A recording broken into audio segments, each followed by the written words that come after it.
질문을 한다는 것은 열정이 있다, 관심이 있다라는 의미입니다. 동시에 질문은 올바른 답을 찾기 위한 과정이기도 합니다. 세상이 이렇게 발전할 수 있었던 원인은 적당한 질문, 그리고 적실한 답을 찾았던 사람들이 많이 있었기 때문입니다. 질문은 개인과 사회를 발전시키는 가장 중요한 동기입니다. 그런데 질문 가운데는 시비를 걸고 때로는 잘못된 길로 가기 위한 질문의 내용도 있습니다.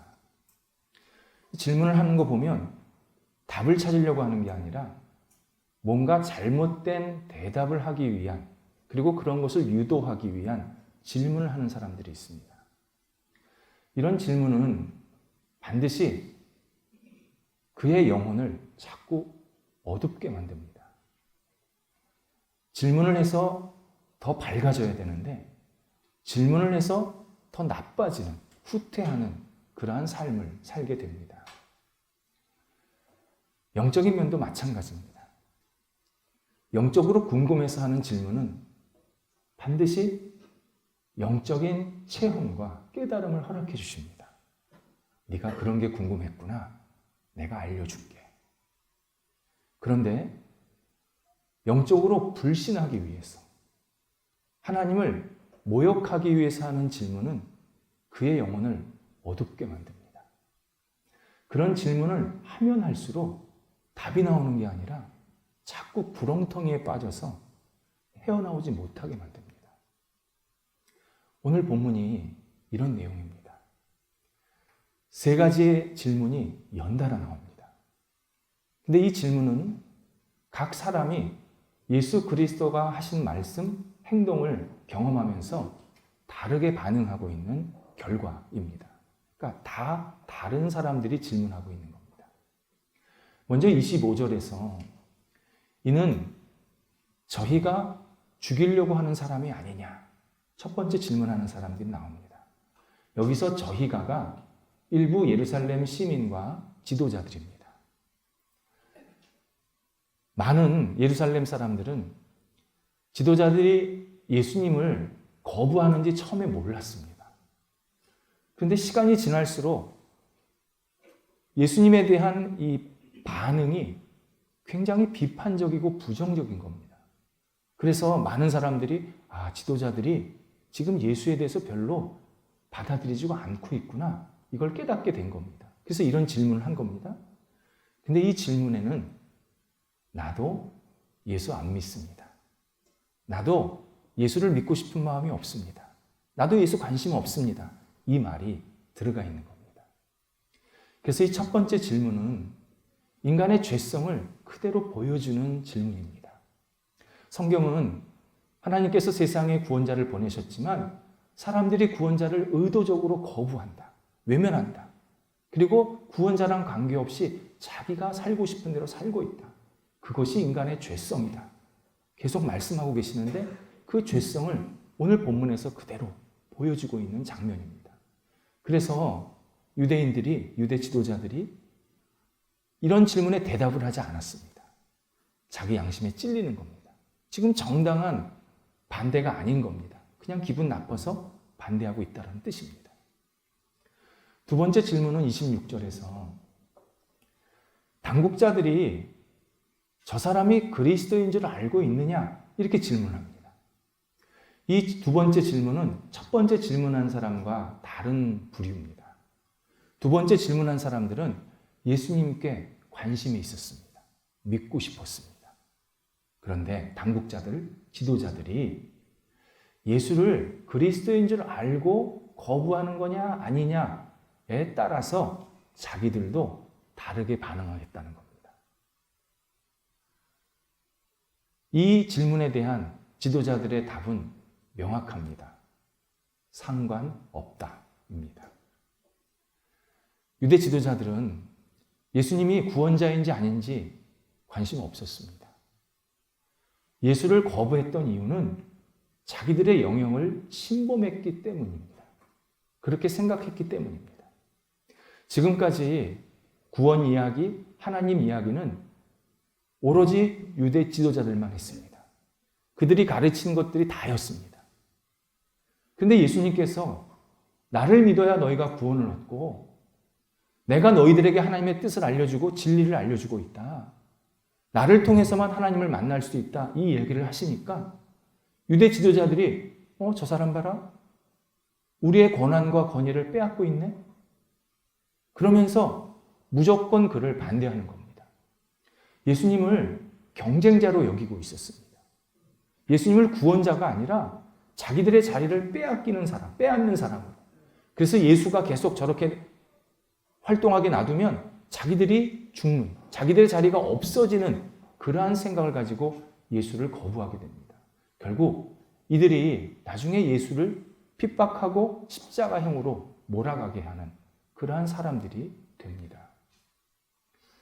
첫 번째 질문과 두 번째 질문하는 사람들이 우리 시대의 대부분을 형성하고 있습니다. 우리 시대 많은 사람들은 예수님에 대해서 관심 없습니다. 예수님이 구원자입니다. 예수님이 당신을 사랑합니다. 그러면 시큰둥하게 반응합니다. 예수랑 나랑 무슨 관계입니까? 그렇게 대답을 합니다. 또 어떤 사람은 눈치를 봅니다. 예수님을 믿고 싶은 마음은 있는데 내가 교회를 다니면, 내가 신앙생활하면 저 사람이 나를 어떻게 볼까? 내 친구가 나한테 뭐라 그럴까? 우리 가족이 나한테 뭐라 그럴까? 눈치를 봅니다. 마치 지도자들이 예수를 구원자로 알았냐 몰랐느냐에 따라서 자기도 믿고 안 믿겠다고 하는 것처럼 자신의 영혼의 문제를, 자신의 구원의 문제를 사람들의 눈, 시각, 눈치에 따라서 계속 왔다 갔다 합니다. 첫 번째도 문제지만요, 두 번째도 참 하나님이 너무 마음 아파하시는 사람입니다. 신앙은 하나님과 나와의 관계입니다.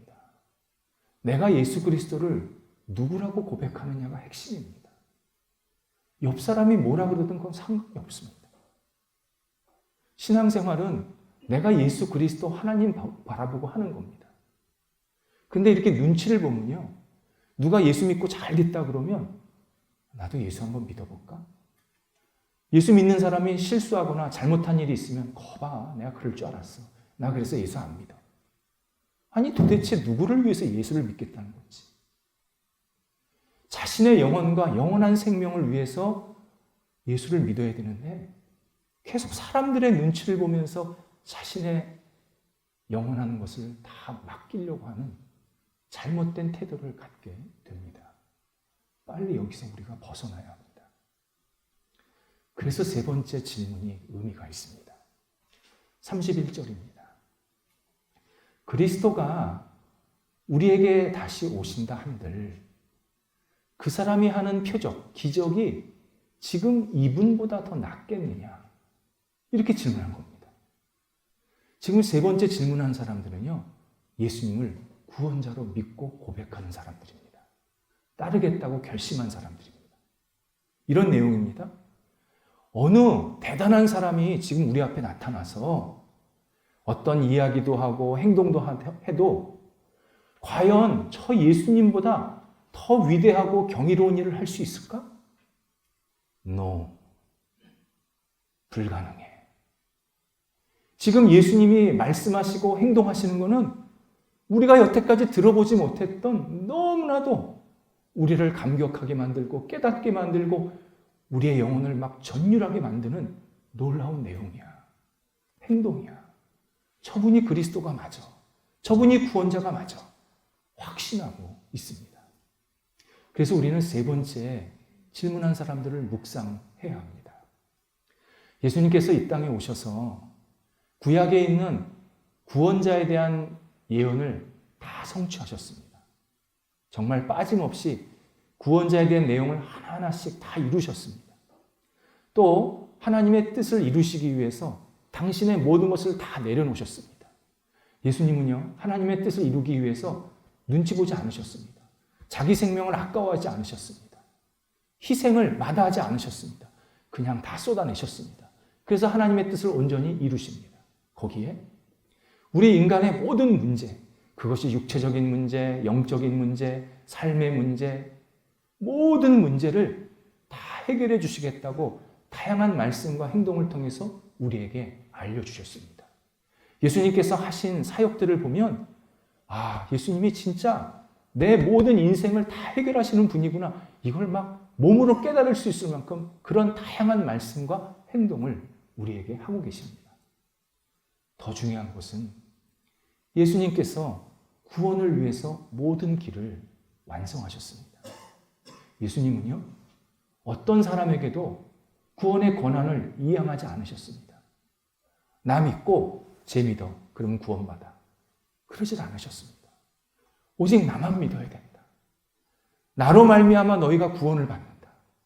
나를 의지해야 너희가 이 땅에서 평안을 얻을 수 있다. 내가 너희의 유일한 구원자다. 이 사실을 너무나도 강조하시면서 예수님께서 모든 구원의 길을 당신 안에서 이루어 주셨습니다. 어느 사람에게도 어떤 세력에게도 구원을 주시지를 않으셨습니다. 그렇다면 우리는 구체적으로 예수님께서 어떻게 더 위대한 일을 하셨는지를 생각할 필요가 있습니다. 먼저 예수님께서 인간의 몸으로 세상에 오셨습니다. 하나님이 인간으로 오셨습니다.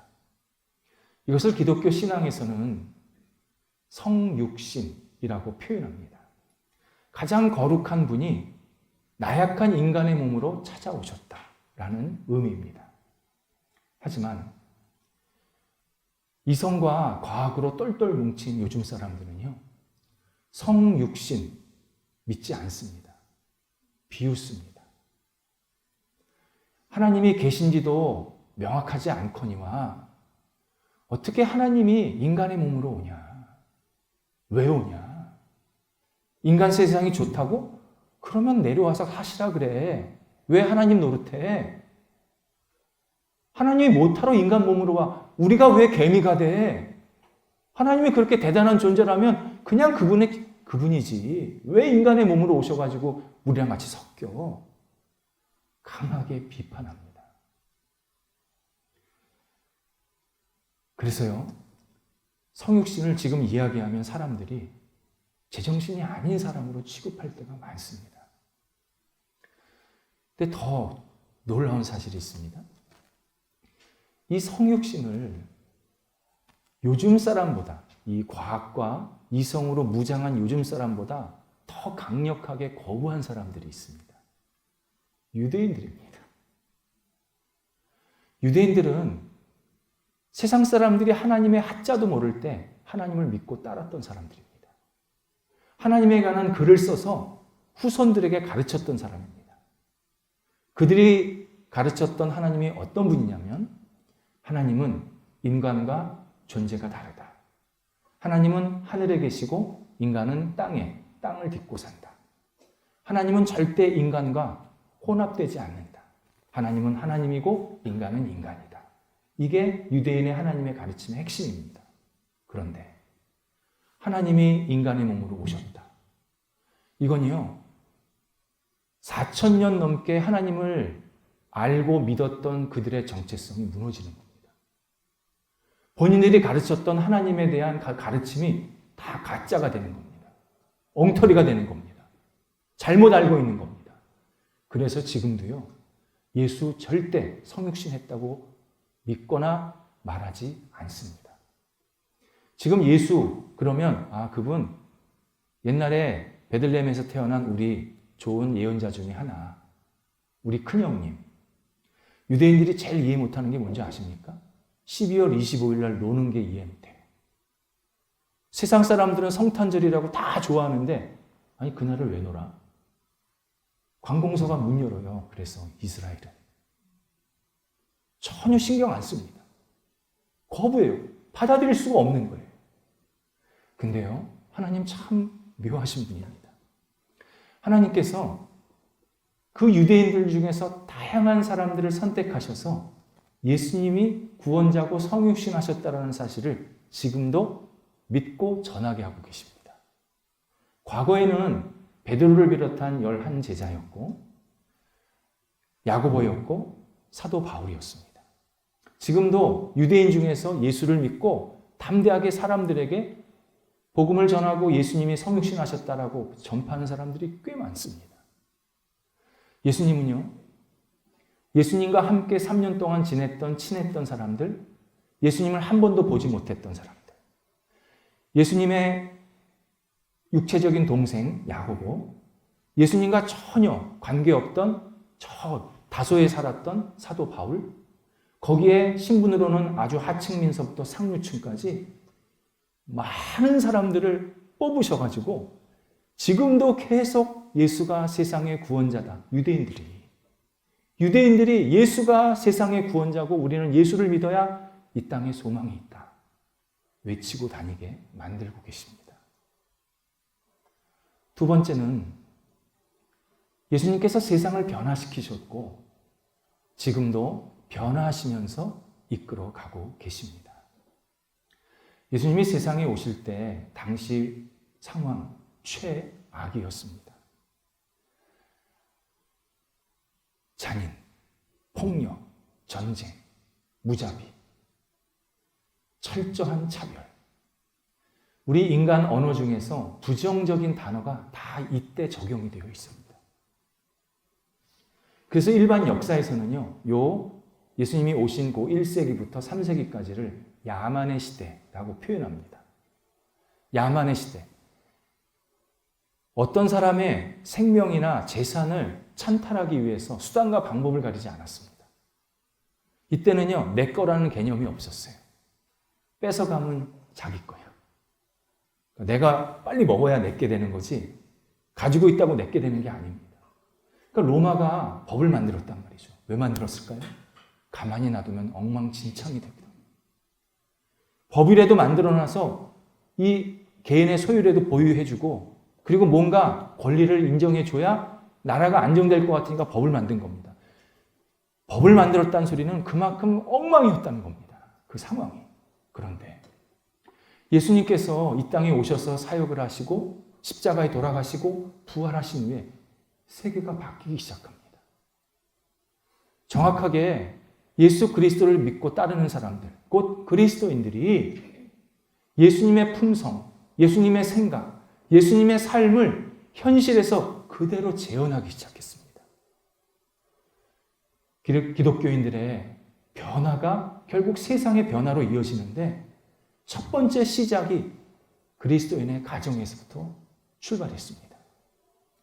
그리스도인의 가정은요, 여성, 아동, 약자, 특히 장애인 철저하게 보호하고 소중히 여겼습니다. 이 당시는 여성이나 아동이 인구에 들어가지 않았습니다. 사람이 와서 여기 몇 사람 삽니까? 그러면 부부하고 어린 애들 둘이 있다. 여기 한 명만 삽니다. 이렇게 대답한 겁니다. 그런데 그리스도인들한테 가면 여기 소중한 생명 4명이 살고 있습니다. 떳떳하게 담대하게 외치기 시작한 겁니다. 그래서 나중에 로마나 유대 지역에서 인구조사를 못하게 돼요. 왜? 기독교인들이 여성과 아동을 빼야 되는데 다 얘기하니까 엉망이 되는 거예요. 숫자가. 세상을 바꾸기 시작했습니다. 그리스도인이 모인 교회에 노예와 차별이 없어졌습니다. 당연히 밖에 나가면 노예 제도가 있었고 심각한 차별이 있었습니다. 그런데 교회 안에 들어오면 형제, 자매입니다. 때로는 종이 상전을 영적으로 인도됐습니다. 그래서 교회에서 따로 그 사람들한테 직분을 주는 겁니다. 장로님, 선생님. 이것은 세상의 직분이 아닙니다. 교회 안에서 영적으로 사람들을 이끌 수 있는 그러한 하나님이 주시는 은사를 가지고 직분을 주면서 서로 형제 자매로서 존중해 주기를 기도하면서 하나가 되었습니다. 거기에 예수 그리스도 믿는 사람들이 어디 지역을 가면 폭력과 저주가 아니라 평안과 축복을 나누었습니다. 똑같은 사람이 우리 가게에 왔는데, 우리 집에 왔는데 예수 믿는 사람들이 왔다 가면 분위기가 달라져요. 말투도 달라져, 행동도 달라져.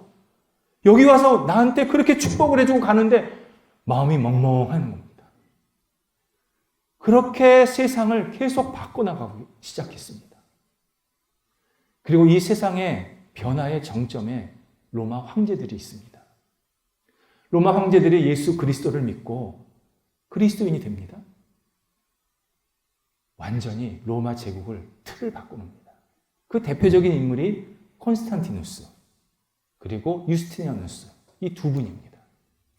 이 두 분을 다른 분도 많은데 유난히 강조할 수밖에 없는 게 완전히 근간을 바꿔놨습니다. 이 당시 지금 이탈리아 로마 가면 콜로세움 있지 않습니까? 이 콜로세움에서 매일 투기 경기가 열렸습니다. 두 가지 방식으로 열립니다. 하나는 맨손 또는 칼을 들고 서로 죽일 때까지 싸우는 겁니다.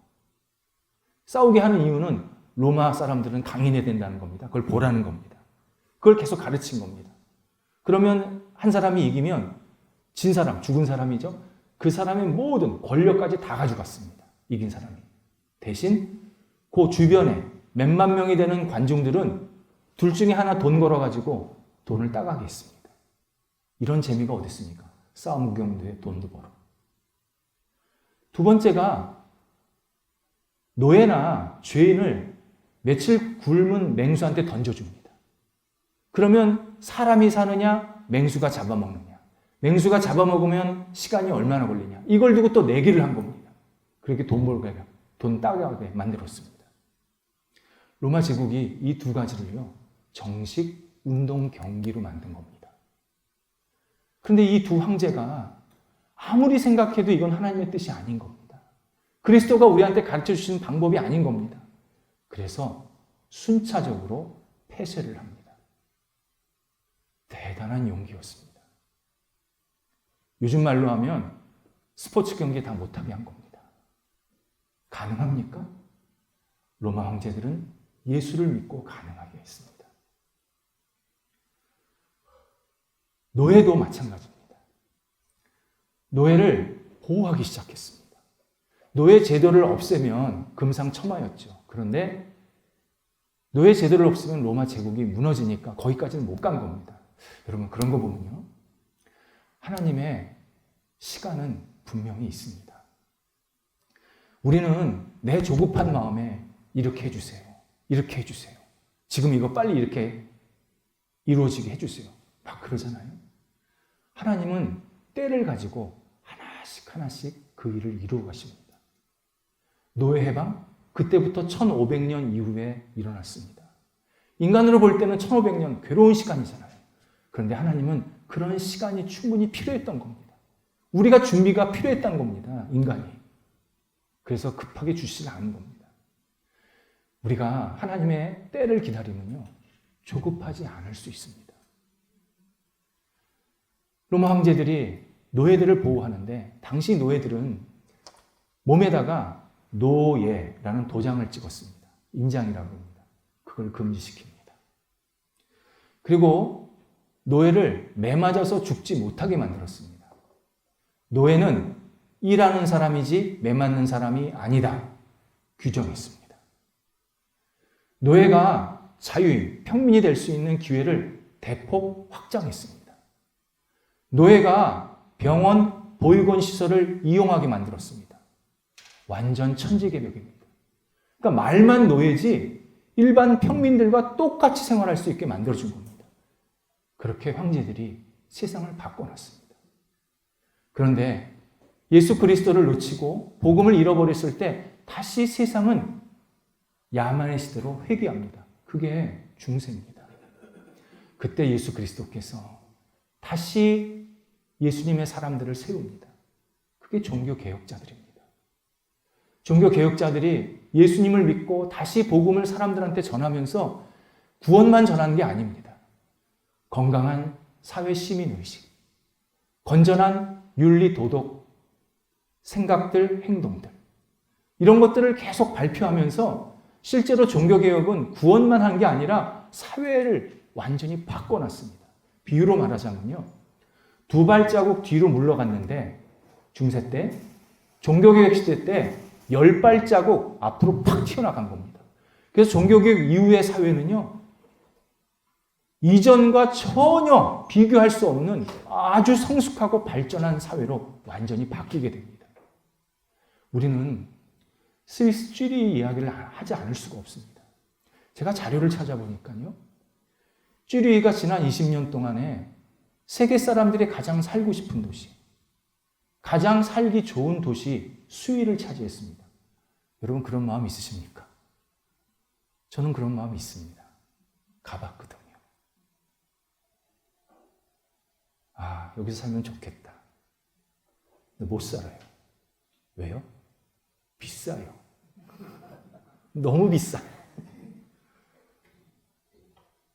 쥐리 종교개혁 이전에, 아니 스위스 자체가 종교개혁 이전에 완전히 엉망이었습니다. 진짜 무자비한 사람들이었습니다. 그런데 종교개혁자들이 스위스의 중요한 도시 하나씩 끼고 거기서 목회를 한 겁니다. 쥐리 같은 경우는 찌븐길리는요, 우리 장로교의 선생님, 아버지입니다. 우리 장로교가 보통 칼빈이라고 그러지 않습니까? 칼빈은 이론만 그렇고 실제 지침서, 생활 지침서를 찌븐길리가 다 만들어냈습니다. 지금 우리가 그분의 가르침을 대로 신앙생활을 하고 있는 겁니다. 그분이 쥐리 교회에서 목회를 하면서 자기 교회 걸어서 30분 이내에는 굶어 죽는 사람이 없어야 된다. 거리에서 자다가 해코지 당하는 사람이 없어야 된다. 두 가지 원칙을 세우고 그렇게 열심히 헌신하게 됩니다. 지금도 그때 세웠던 원칙, 그 서류들이 자료로 남아있는데요. 그 첫 번째 문장이 뭐냐면 예수께서 말씀하시기를 하나님이 자비하신 같이 너희도 자비하라. 종교개혁자들은 하나님이 우리를 긍휼히 여기신 것처럼 우리는 사람들을 긍휼히 여긴다. 분명한 기준을 가지고 선행을 했습니다. 당연히 기독교인만 선행한 거 아닙니다. 비기독교인, 비신앙인들도 선행 많이 했습니다. 그런데 그 기원이 모두 예수님께 나온 겁니다. 기독교인들은 직접 예수님께 가르침을 받은 거고, 비기독교인들은 어렴풋이 어디서 보니까 저런 거 잘하네, 나도 저렇게 살고 싶다 보고 배운 겁니다. 간접적으로. 모든 기원에, 이 선행의 기원이 예수 그리스도께 있습니다. 예수 그리스도가 가르쳐준 선행은요, 내 의를, 내 자랑을 위해서 하는 게 아닙니다. 예수님이 나를 사랑하셨기 때문에 그 사랑으로 나는 그냥 다른 사람을 사랑할 수밖에 없다. 신앙 고백으로 하는 행동입니다. 이게 지금 세상을 지금까지 바꾸었고 앞으로도 계속 바꾸게 만드시는 힘이 되게 만드십니다. 세 번째가 예수님께서 우리 한 영혼의 상처 입은 영혼을 치유하십니다. 사람은 이 땅에 태어날 때부터 죽을 때까지 상처를 받고 주고 삽니다. 한 철학자의 말대로 호모 루푸스, 루푸스가 늑대라는 뜻입니다. 인간은 늑대처럼 서로 물고 뜯는다. 그게 우리의 본성이다. 우리는 이 땅에 살면서 얼마나 크고 작은 상처를 받고 사는지 모릅니다. 가족에게, 친한 친구에게, 직장 동료에게, 신뢰했던 사람에게, 내 개인적으로는 내 건강 때문에, 돈 때문에, 영적인 문제 때문에 얼마나 우리가 상처를 주고받는지 모릅니다. 이때 예수 그리스도께 내 영혼과 삶을 드리면 예수님께서 치유와 회복해 주십니다. 에스겔서 34장 16절에서 하나님께서 선지자 에스겔에게 이렇게 직접 말씀하십니다. 나는 상한 자를 싸매어 주고 병든 자를 강하게 한다. 에스겔 당시 일반 백성들이 이스라엘 역사 속에서 제일 많이 상처받은 시대였습니다. 이때 포로 시대였는데요. 남의 나라 지도자들, 또 자국의 힘없는 지도자들이 일반 백성들을 대상으로 그렇게 자기의 욕심과 이익을 다 빼간 겁니다. 34장에 그 내용이 나오는데요. 읽어보면요. 이게 지도자냐 흡혈귀냐 마음이 너무 아픕니다. 이스라엘 백성들이 희망이 없었어요. 나라는 빼앗겼죠. 지도자는 엉망이죠. 그리고 지도자는 어떻게 하면 자기네들 거 있는 것까지 다 뺏어가려고 그러죠. 탄식할 때 하나님께서 직접 나서시는 겁니다. 내가 상한 자를 싸매어 줄 거고 약한 자, 병든 자를 강하게 할 것이다. 약속하십니다. 그리고 이 약속은 나중에 예수 그리스도가 이 땅에 오셔서 구원자로서 어떤 일을 하실지 예언해 주시는 내용이었습니다. 예수님은 우주를 넘어서 이 땅에 우리를 찾아오셨습니다. 이 세상을, 이 죄악된 세상을 계속 변화시키고 계시고 앞으로 계속 선하게 주님의 손안에 이끌어 가고 계십니다. 뿐만 아니라 우리 각 영혼에 상처 입은 그러한 아픈 마음과 삶의 모습을 너무나도 잘 아시면서 감싸 안아주시고 치유하시고 회복해 주십니다. 예수 그리스도 한 분이면 충분합니다. 세상에 소망 두지 마시기 바랍니다. 세상에 내 인생 걸지 마시기 바랍니다. 예수 그리스도, 예수 그리스도, 그분만 믿고 따라간다. 그분이 하시는 일 옳다. 그분이 이끄시는 것 나를 선하고 복되게 하신다. 예수 그리스도, 그분이면 충분하다. 우리가 이 신앙 고백으로 매일매일 우리의 삶을 힘차게 살아갈 때 하나님께서는 놀라운 일들을 우리에게 계속 경험하게 만드십니다. 예수님이면 충분한 이유, 예수님보다 더 위대한 분은 없기 때문입니다. 기도하겠습니다. 하나님, 예수 그리스도께 저희의 영혼과 삶을 온전히 드립니다. 저희의 계획도, 저희의 생각도, 저희의 바람도, 저희의 간절한 소원도 오직 주님 앞에 드리오니 하나님께서 기쁘게 받으시고 주님께서 가장 위대한 모습으로, 가장 선한 모습으로 저희들을 이끌시고 아름답게 세워지도록 인도하여 주옵소서. 예수님 때문에 매일매일 찬양과 기쁨이 넘쳐나게 하시고 예수님이 이끄시는 대로 날마다 주님 동행하면서 영원토록 주님 안에 거하는 복 있는 사람들이 될 수 있도록 인도하여 주옵소서. 예수님의 이름으로 기도드립니다. 아멘.